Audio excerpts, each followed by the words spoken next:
저희가 개회식 시간을 아주 정확히 맞춰서 지금 2시 25분 딱 우리가 예정한 시간에 기저 강연을 시작할 수 있게 되었습니다. 네. 첫 번째 우리 기저 강연은 김영자 차기 부총장님께서 제4차 산업혁명과 젠더 혁신이라는 주제로 우리들에게 꼭 필요한 그런 강연을 해주실 예정입니다. 강연을 해주실 김영자 회장님께 큰 박수로 맞이해 주시기 바랍니다. 네, 저 뒤쪽에 학생들, 우리 여학생들이 많이 눈에 띄네요. 어느 학교에서 오셨어요? 어디?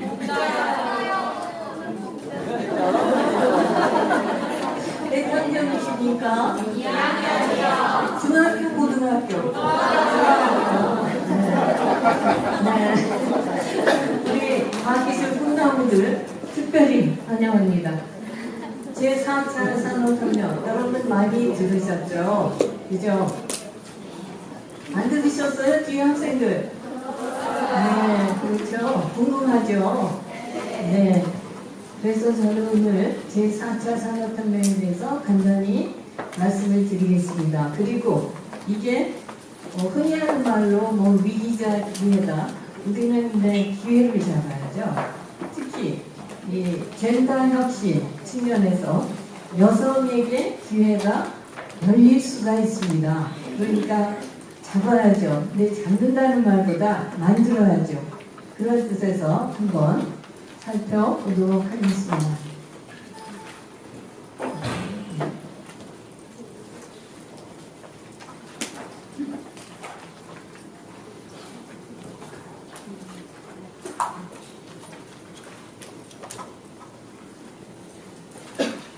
여기다 대고 해야 되는 거 맞죠? 근데 안 움직이는 이유는? 네, 움직입니다. 이 그림 하나만 가지고도 30분을 얘기할 수 있죠. 근데 제가 말씀드리고자 하는 것은 인류가 과학기술의 힘으로 우주까지 탐사하게 된 그 일은 찰나의 일이었다 하는 말씀입니다.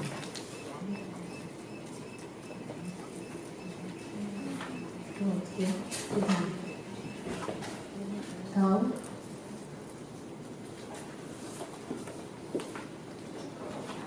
앞으로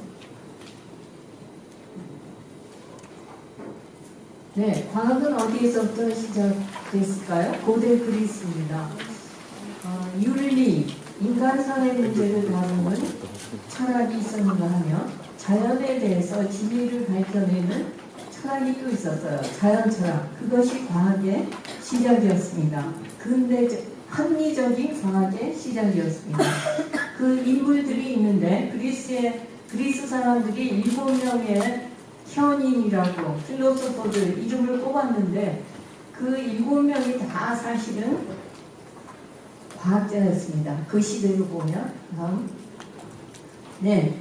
그런데 정작 근대 과학이 출현한 것은 16, 17세기에 일어난 과학혁명에 의해서였고 그 과학혁명을 일으키는 주역들 네, 당시에 그 천재가 11명이 있었다 이렇게 얘기합니다. 라틴 유럽에 근대 17세기 천재가 11명이 있었다는데 벌써 9명이 과학자였어요. 그 중에 여러분이 이름을 잘 아는 갈릴레오도 있고 뉴턴도 들어있습니다.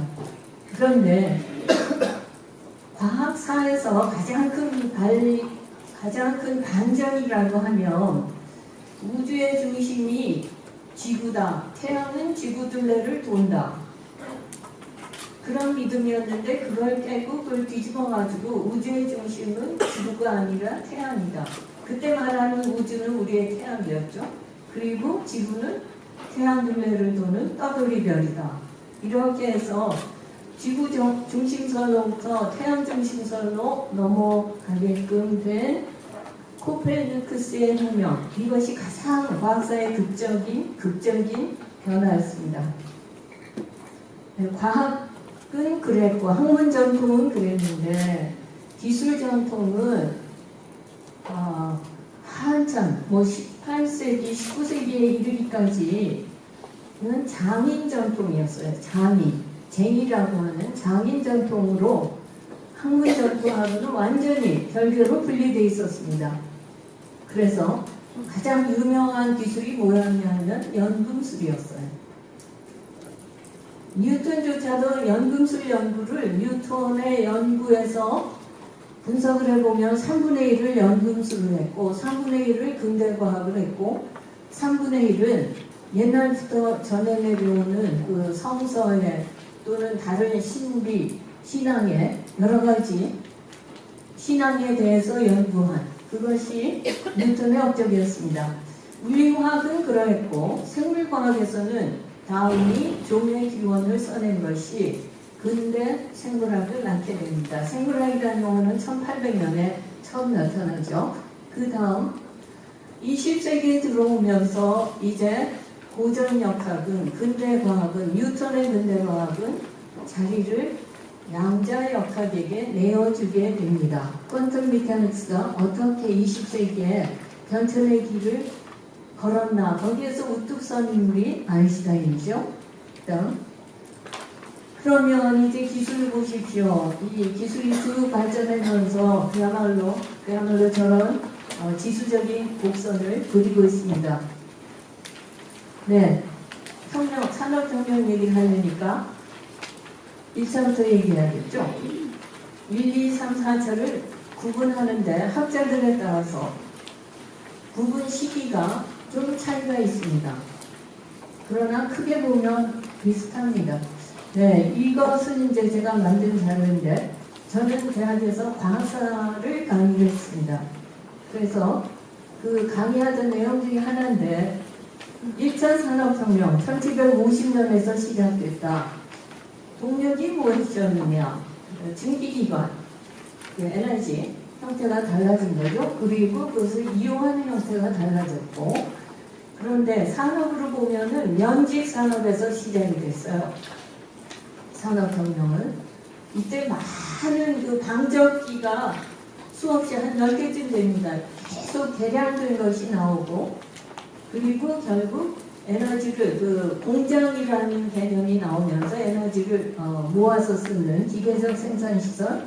그러나 가장 중요했던 것은 첨단 기술이 새롭게 나온 것이 아니라 기존의 기술을 개량을 하면서 기업가 정신이 산업혁명의 원동력이었다. 그런 의미에서 사회혁명으로 분류를 합니다. 그런데 2차 산업혁명은 이거는 역사상 처음으로 과학에 기초한 기술이라는 개념이 나온 시기였습니다. 그리고 대량 생산의 포드주의가 나오고 그리고 scientific management라고 하는 과학 행정의 테일러주의가 나온 아주 중요한 시기였습니다. 화학, 염료, 합성을 해내고 전기, 통신, 정유, 자동차 이런 산업들이 주축을 이뤘고 3차 산업혁명은 제가 말씀 안 드려도 알죠. 그죠? ICT에 의해서 일어났는데 저도 3차 산업혁명의 후반기쯤에 우리가 놓여있는가 보다 이런 생각을 했습니다. 요새는 뭐 각자가 메이커가 될 수 있는 시대고 메이커 스페이스라는 용어가 나왔죠.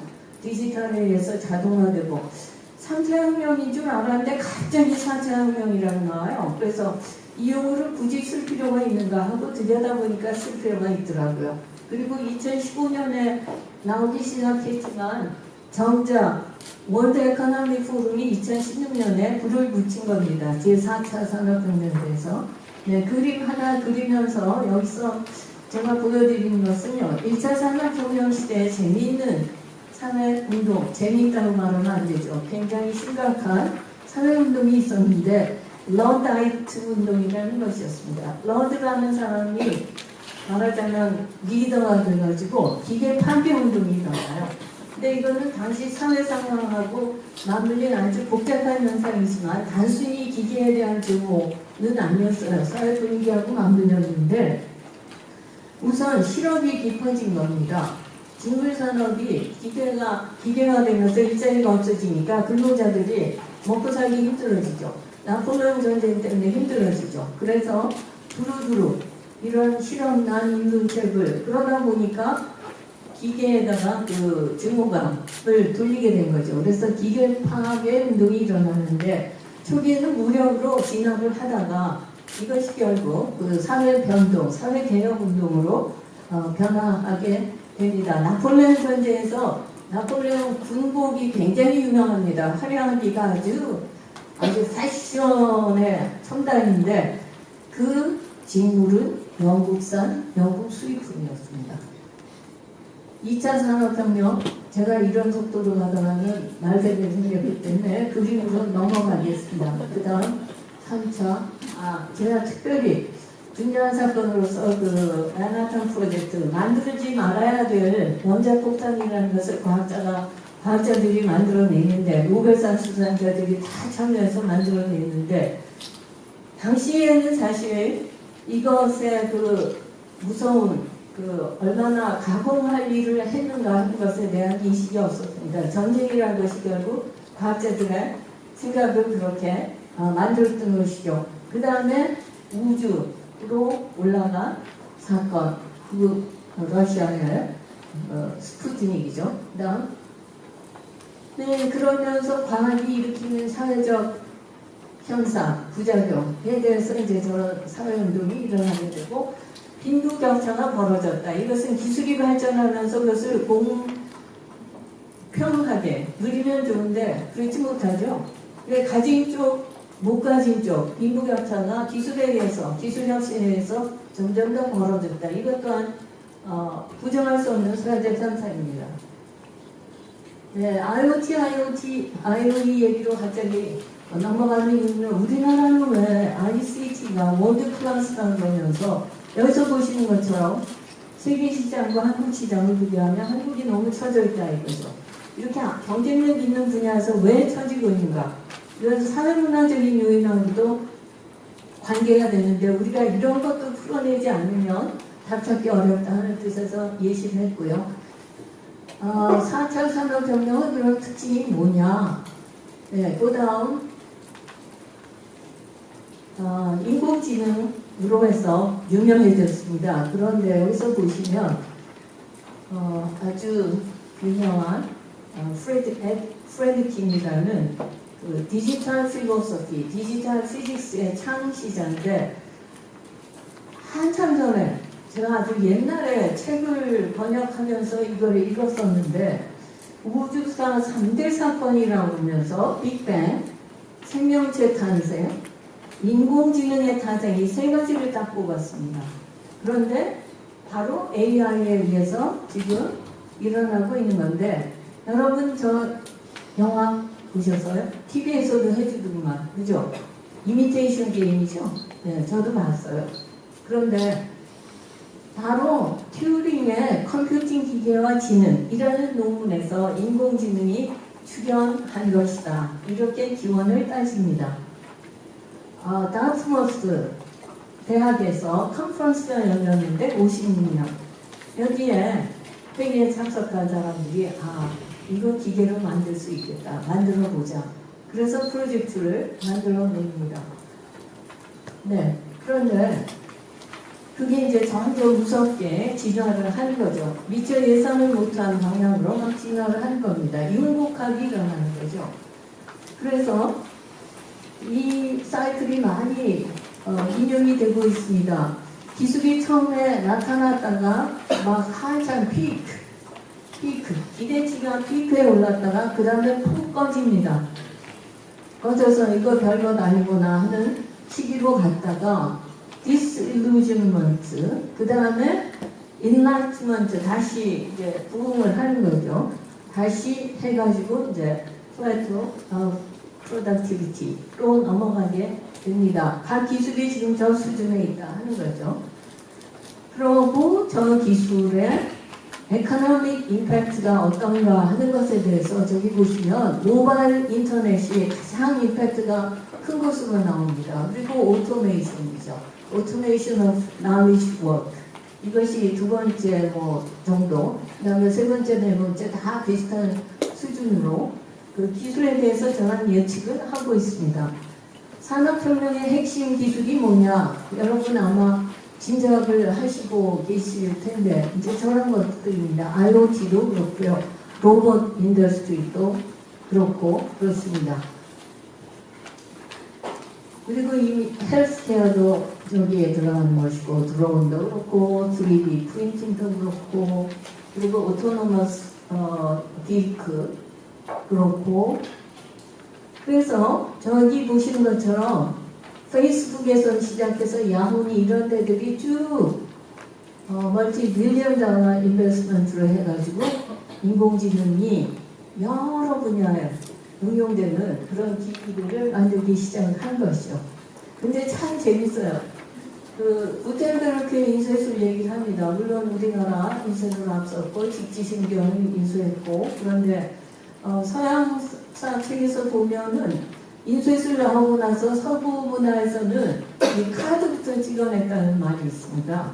그런데 한 동양 문화 전통에서는 책을 찍어낸 것이죠. 근데 AI가 나오면서요, 제일 먼저 들어가기 시작한 게 저기 보신 것처럼 처음에 체스였죠. 체스에서 세계 최고의 고수를 이겨먹은 겁니다. 기계가. 그 다음에는 퀴즈 속, 저 유명한 거죠. 저도 기억나거든요. 제퍼디 하는 제퍼디 쇼에서 또 기계가 사람을 이겼습니다. 이번에 바둑을 또 이겼습니다. 경기할 때 가서 있었는데 나중에 이세돌 구단이, 이세돌 사범이 그런 얘기를 하더라고요. 이길 수도 있었다. 그런데 아쉽게 졌다. 그러더라고요. 네. 딥러닝이라는 거, 사람의 두뇌가 사고하는 것처럼 기계가 사고하는 수준으로 넘어갔다는 것을 보여주는 것이 지난번에 알파고, 그리고 앞으로 어떻게 더 진화할지 모른다. 감성 기능까지 갖출 것이다. 이런 시대입니다. 자, 그렇게 되면 사람의 일자리, 직업은 어떻게 되느냐, 이게 당장에 떠오르는 걱정이죠. 네, 이서가 이제 야무진 것들이 나오기 시작했습니다. CB도 있고 뭐 폰타나도 있고, 전 저런 거 좀 없었으면 좋겠어요. 근데 막 나와서 쓰이고 있습니다. 네, 왓슨 그룹은 뭐 제약 출판 요리까지 한다네요. 레시피를 사람이 만들어내는 것보다 더 맛있게 그렇게 해서 보급이 되고 있다고 그러죠. 법률 자문도 기계가 더 정확하게, 그렇죠. 케이스 다 집어넣어가지고 다 보는 거, 사례, 그렇죠. 아, 우리나라는 그럼 어떡하냐. 중국이 이미 쓰고 있다고 그러는데 미세먼지 예측을 왓슨을 써서 좀 해보자. 그래서 오죽 미세먼지가 대량이면 이제 AI 이용하는 쪽으로 가고 있습니다. 네, 여기서 보시면 Artificial Intelligence라고 하지만 굉장히 분야가 세분화되어 있는 것을 보실 수가 있습니다. Machine Learning이 있고, 그리고 뭐 컴퓨터 비전, 스마트 로봇, 그래서 저렇게 회사들이 카테고리별로 많이 경쟁을 벌이고 있다 하는 거죠. 그리고 AI 스타트업스 and companies, 머신 인텔리전스에서도 저렇게 부문별로 코어텔, Rethinking Enterprise, Rethinking Industries, 그리고 Rethinking Humans, Supporting Technologies, 저렇게 나누어서 기업들이 글로벌 차원에서 경쟁을 무섭게 하고 있다. 우리는 과연 어느 지점쯤에 있느냐. 4차 산업혁명 기술의 하이퍼사이클을 그려보면 저것들이 중요한 역할을 저런 모양으로 하고 있다 하는 겁니다. 네, 그러면 언제 어떤 것이 피크가 될 것인가 하는 것을 다 예측을 하고 있습니다. 정말 하는 기술 중에서 이제 어느 정도로 몇 년 뒤에 자리 잡게 될 것인가를 보여주고 있습니다. 그래서 이것은 일종의 센서가 연결될 거다. 이게 전문가들에게 설문조사에서 91%가 가장 우선순위 높게 본 것이 저 위에서부터 쭉 내려오는 겁니다. 사람들의 10%가 그 인터넷에 연결된 옷을 입고 살게 될 것이다. 이런 대답들을 하고 있습니다. 네, 쭉 대답 내려가서 45%까지 되고 있고요. 저는 월드 에코노미 포럼 처음에 만들었을 때는 그렇게 대단하게 생각을 안 했습니다. 다보스 포럼. 그런데 책을 냈죠. 클라우스 슈가 창설 회장이고 지금도 회장. 그런데 그럼 3차 산업혁명하고 차이가 무엇이냐? 피지컬 테크놀로지, 디지털 테크놀로지 플러스 바이오로지컬 테크놀로지의 융합이라는 겁니다. 경계가 없어지고 있다. 좀 헷갈리죠? 이게 우리는 다 각자 아주 세분화된 분야에서 열심히 깊은 우물을 파고 있는데 저 경계가 다 없어진다면 우리는 어떻게 무엇을 공부해야 될까요? 네, 그래서 산업효과로는 이코노미, 비즈니스, 내셔널 레벨, 글로벌 레벨, 소사이어털 레벨, 그 다음에 인디비주얼 모든 거 다 아끼지 않는 게 없다. 이 세상 모든 것이 다 바뀐다. 그래서 그러면 드라이버가 뭐냐? 무엇이 추동하고 있느냐? 디지털, 피지컬, 바이오로지컬 테크놀로지에서 세분해서 저런 것들을 얘기를 하고 있습니다. 그러니까 빠지는 게 없어요. 다 끼어든다. 이렇게 보면 됩니다. 특징이 뭐냐? 너무나 변화가 빠르고 크고 복잡하다 하는 것이고요. 영남 모두 다 바뀐다 한마디로. 그러면 주요국들이 어떻게 대응하고 있는가? 미국, 독일, 한국, 중국, 일본의 예입니다. 디지털 레볼루션은 스피드가 10배고 뭐 스케일이 300배고 임팩트는 3000배다. 저렇게 해서 기하급수적이라는 표현이 어울립니다. 네, 독일이 앞장섰습니다. 인더스트리 4.0 2011년에 최초로 개념이 발표됐는데 정부가 산업계에서 먼저 나온 건데 정부가 받았어요. 그래서 더 아주 힘을 얻게 된 거죠. 플랫폼 인더스트리 4.0가 됐습니다. 노동시장이 어떻게 변할 것인가? 사실 경제를 통치자들은 경제를 가장 중시하죠. 그래야 표를 얻으니까. 그러면 경제는 산업이죠. 일자리죠. 그러니까 다 저기에 관심이 꽂힙니다.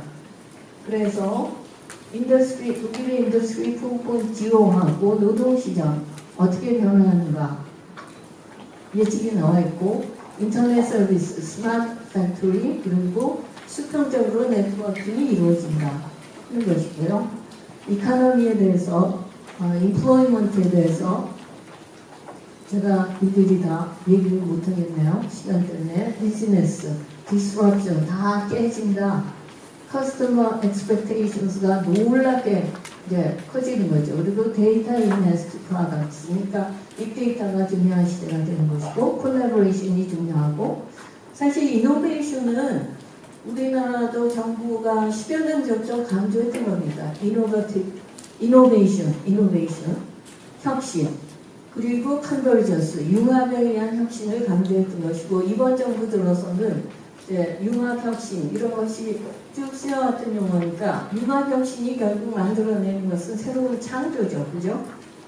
기존 지식, 기존 기술의 융합에 의해서 새로운 것을 고부가가치를 가진 것을 만들어내는 겁니다. 그런 의미에서 창조라는 용어가 쓰이게 된 것이죠. 그래서 이런 새로운 패러다임에서는 오퍼레이팅 모델 이것도 달라져야 하는 것이고요.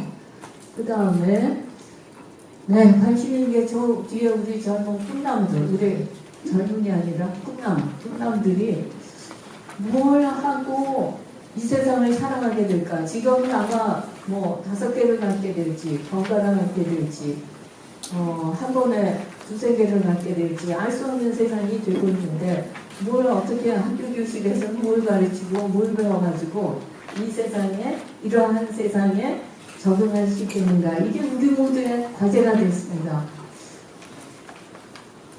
네, 4차 산업혁명에서 일어나는 자동화로 해서 인간이 얼마나 일자리를 뺏길 것인가 어떤 일자리는 또 새로 만들어낼 수 있을 것인가 이런 예측이 아주 많이 나오고 있는데 나라마다 상황이 다르다고 보는 겁니다. 그래서 차이나의 경우는 77%가 영향을 받는다. 그러면서 아까 말씀드린 것처럼 이제 앞으로 정말 걱정되는 것 중에 일자리하고 그 다음에 부의 편제입니다. 부익부 빈익빈.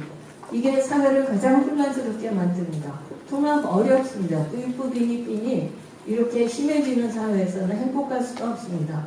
그렇다면 그걸 해소할 수 있는 정책 대안이 뭐냐 하고 설문조사를 열심히 해보며 저기 볼 수 있는 것처럼 제일 파란 선이 많은 게 교육을 얘기하고 있습니다. education을 얘기하고 있고 그 다음에 두 번째 보면 entrepreneurship, 기업가 정신을 얘기하고 있고 그러니까 소프트웨어를 얘기하고 있습니다. 하드웨어가 아니라는 점을 강조합니다. 네, 국가와 세계에 영향을 미친다. 거버먼트도 이제 형태가 달라질 것이다. 이미 SNS로 해서 대의민주주의는 흔들리고 있습니다. SNS가 온통 다 자주유지하는 그래서 거버먼트의 역할은 점점 약해지고 있습니다. 거버넌스의 시대가 열린 것이죠. 도시, 국가 다 바뀌겠는다 이거죠. 여성 얘기를 해야 되는데 소사이티, 개인 다 바뀝니다. 네, 그래서 결국 정말 혁명, 그러니까 패러다임 체인지, 세상이 달라졌기 때문에 그 세상에서 사는 방식에 대해서 산업은 어떻게 할 것이며 기술은 어떻게 할 것이며 제도는 어떻게 할 것이며 이게 다 바뀌어야 되는데 우리는 이 바뀐 세상에 대한 감이 부족합니다. 정확히 예측도 하지 못하는 부분도 있습니다. 그래서 문제 해결을 답은 이쪽에 새로운 거에 미지의 답이 질문이 있는데 그 질문을 찾는 답을 내는 사람들은 이 옛날 세상에서 살고 있어요. 그것이 문제를 풀지 못하는 원인이다. 너무 추상적이지만 저는 그렇게 규정을 합니다. 우리나라 정말 자랑스러운 나라입니다. 네, 압축 성장했죠. 과학기술 없었다면 가능하지 않습니다. 네, 그런데 시그널이 나쁩니다. 우선 수출 경제, 우리 수출 주도 경제로 지금 26,000불, GDP per capita가 60년 79불에서 지금 2016년 26,000불이 됐는데 문제는 이게 굉장히 어둡다는 거죠. 네. 그래서 결국 이러이러한 변화 속에서 규제가 양이나 질에서 나쁘다 하는 것은 OECD하고 비교했을 때 확실합니다. 교육 문제 많다 하는 얘기 늘 하고 있고요. 네, 그것 말고 너무 사회가 미래를 보는 전망이 어둡다는 것 이래가지고 어떻게 통합이 가능할까? 생계에 대해서도 부정적이고 비관적으로 미래를 보고 있고 연령층 다 그렇고요. 계층별 형평성 분배 이 모든 거에 대해서 비관적인 시각이 너무나 갈수록 높아지고 있다. 이걸 어떻게 제어할 것인가? 네, 여성 얘기합니다. 제가 이거는 코스모스에서 나와가지고 열심히 자료를 모아가지고 만들었더니 한겨레에서 이걸 또 다뤘더라고요. 책을. 저 컴퓨터 하버드 컴퓨터 스피커링스 하는 얘기. 정말 불모의 지대에서 세계 천문학사를 바꿀 수 있는 그런 획기적인 업적을 이루어낸 게 여성들이었다. 네, 노벨상 저렇게 받았고 훌륭한 과학자들이 있었다. 긍정적인 걸 보면 경제가 굉장히 발전하고 있다. 제가 3시에 끝나는 걸로 됐죠, 원래? 3시 10분이에요? 이제 시간이 많아요? 네. 3시 5분. 네. 좋은 사인이 있습니다. 여성 경제가 커지고 있다. 근데 이걸 보고 마케팅 전략을 보면 그러면 여성들이 많이 살 수 있는 물건 만들어서 그렇게 마케팅을 하자 이렇게 보는데 저는 그렇게 하면 안 된다고 생각을 합니다.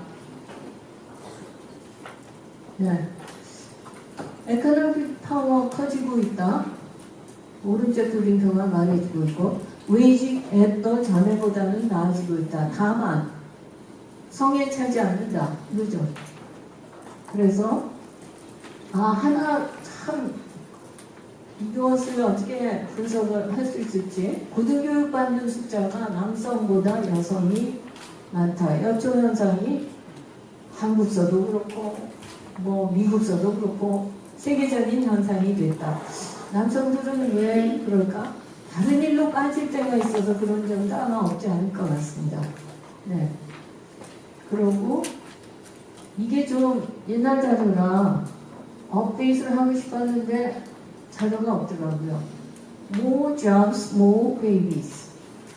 그러니까 사회 진출이 많은 국가, 여성의 사회 진출이 많은 국가에서 출산율이 높더라 하는 우리의 예상을 어긋나게 하는 그러한 팩트가 나오고 있습니다. 네, 뭐 같이 쭉 가다가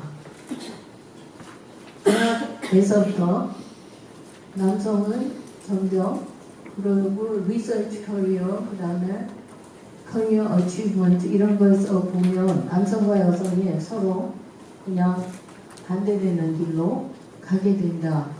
2014년 데이터입니다.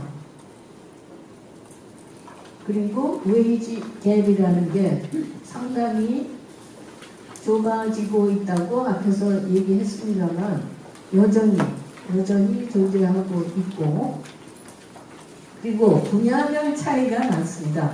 여성이 전통적으로 진출해왔던 그러니까 여성의 영역이라고 하는 분야 남성의 영역 이런 것이 분명히 아직도 상당히 차이가 난다 하는 것이죠. 이것은 2013년 데이터입니다. 스템 디그리에서 보면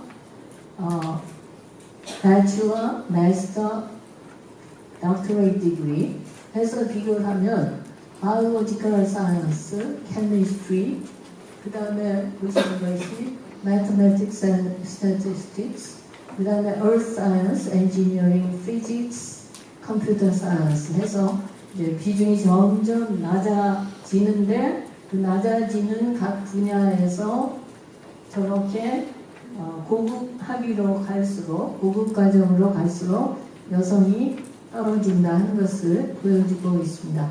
컴퓨터 사이언스가 그렇게 낮을 것 같지 않은데 상당히 여성이 낮은 것으로 나오고 있습니다.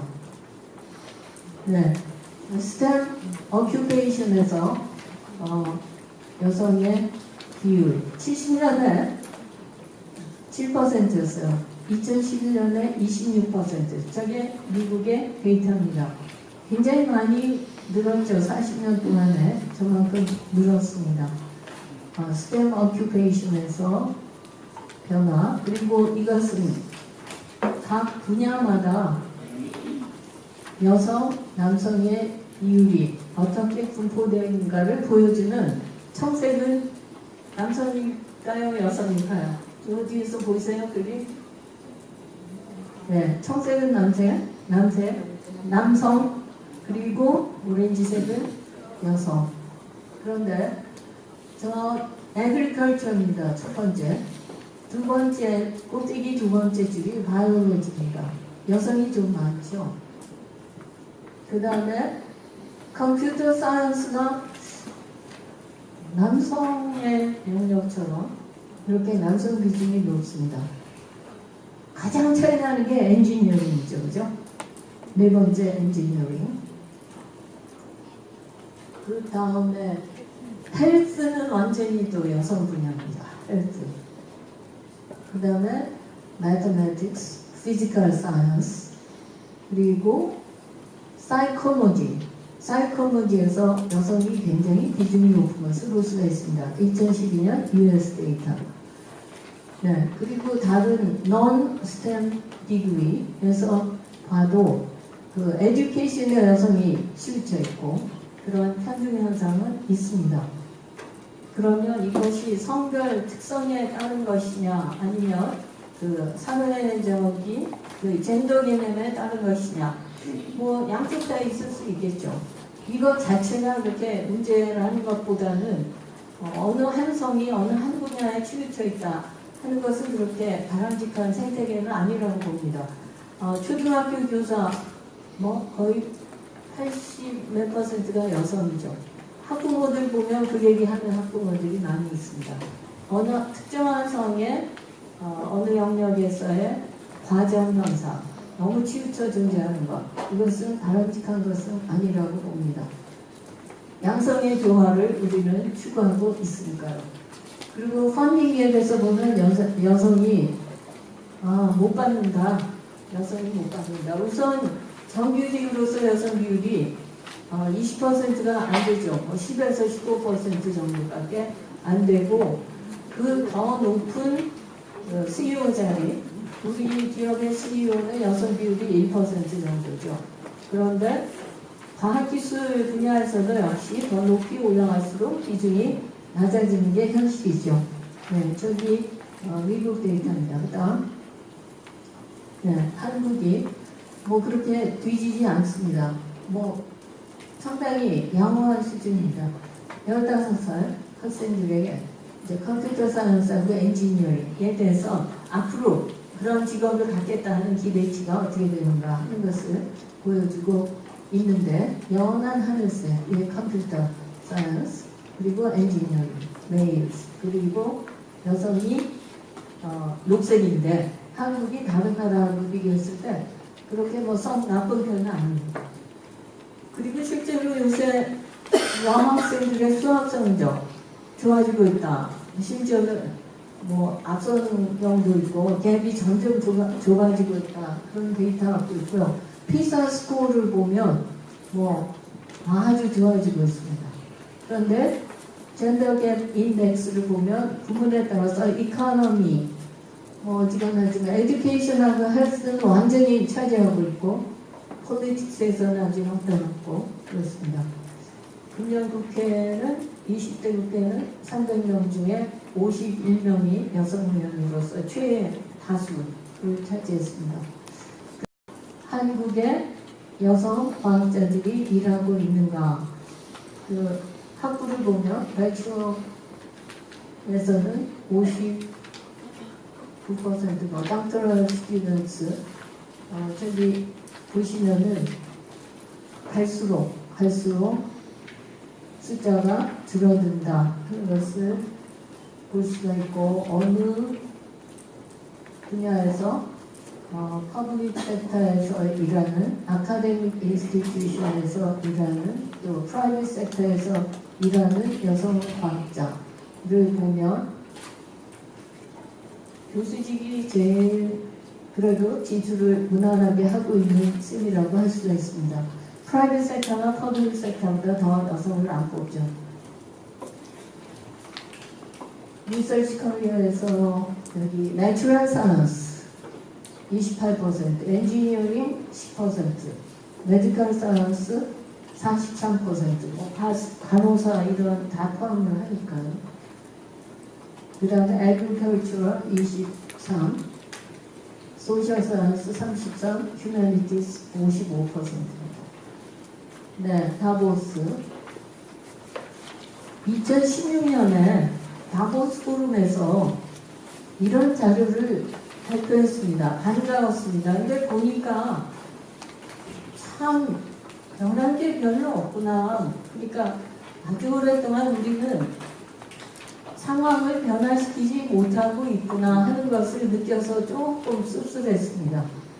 여기서 조사한 내용을 볼 것 같으면은 Gender Gap and Female Share of Customer Base by Industry.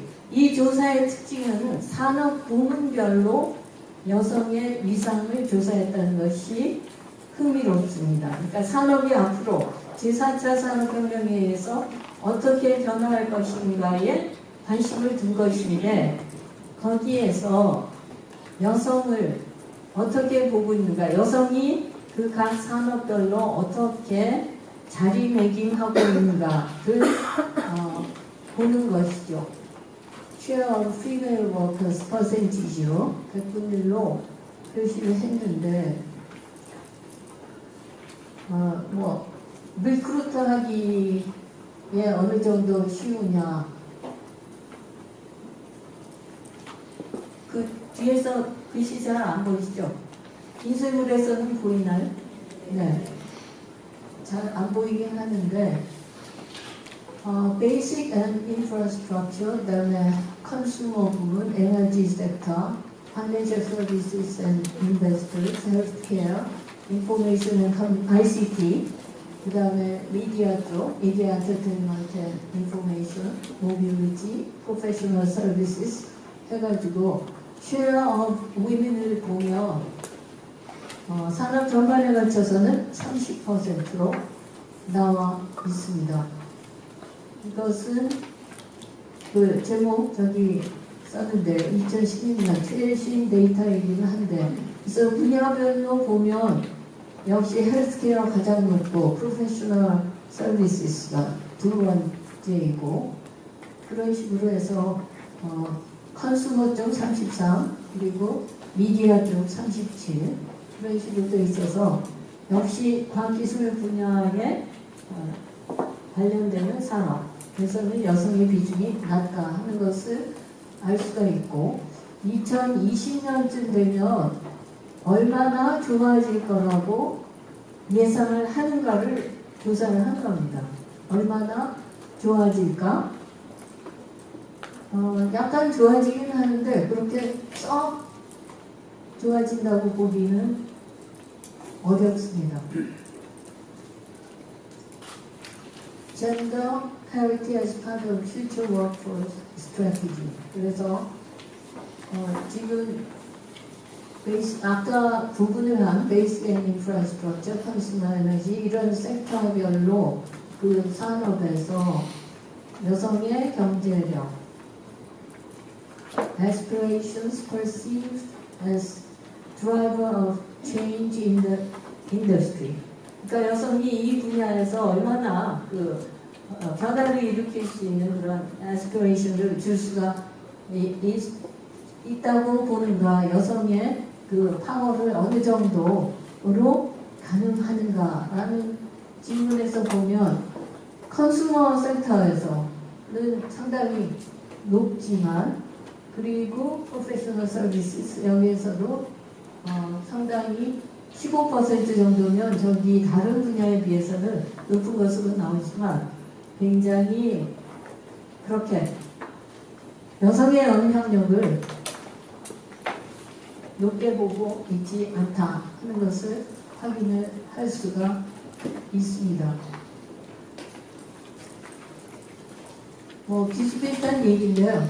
그래서 인더스트리별로 젠더 웨이지 갭 그리고 여성의 참여에 있어서 갭 이런 것을 지금 X축과 Y축으로 분석한 결과입니다.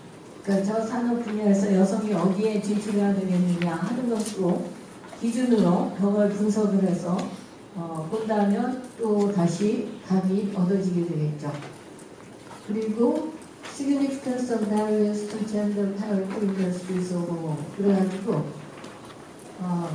배리어를 뭐라고 보느냐 하는 것 이게 중요한 시사점이 있죠. Unconscious bias among managers 이게 제일 높게 나왔습니다. 눈에 보이지 않는 의식에서의 장벽이 있다는 거죠. 44% Lack of work-life balance Work-life balance가 결여되어 있다. 44% Lack of role 모델이 조금 마무리 부족하다. 예. 그렇네요. 쭉 가세요. 저 데이터는 자세히 들어보시면 우리가 짐작하는 거하고 비슷합니다.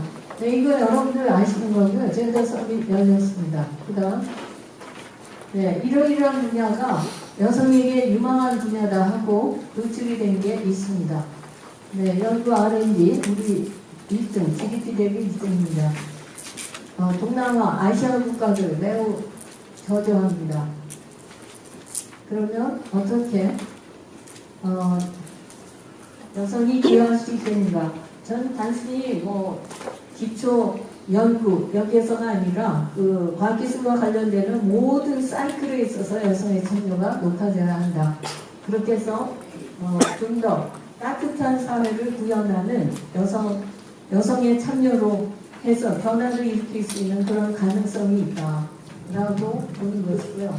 우리의 문제는 무엇인가? 저는 시간이 없어서 생략을 하겠습니다. 네, 저의 답은 융합이 중요하다. 그런데 우리가 참 융합을 잘하지 못한다. 이걸 어떻게 잘할 수 있게 교육도 바꾸고 일하는 방식도 바꾸고 제도도 바꾸겠는가. 그게 제 문제제기입니다. 네, 융합에 대해서는 책도 많이 나왔고 모든 것들에 융합이고 앞에 지구 문제를 해결하는 데 있어서도 융합적 사고가 필요하다는 것을 보여주고 있고 모든 게 다 이렇게 있다. 해법도 통합적으로 융합적으로 풀어야 한다. 그것을 끝으로 제 말씀을 마치겠습니다. 감사합니다.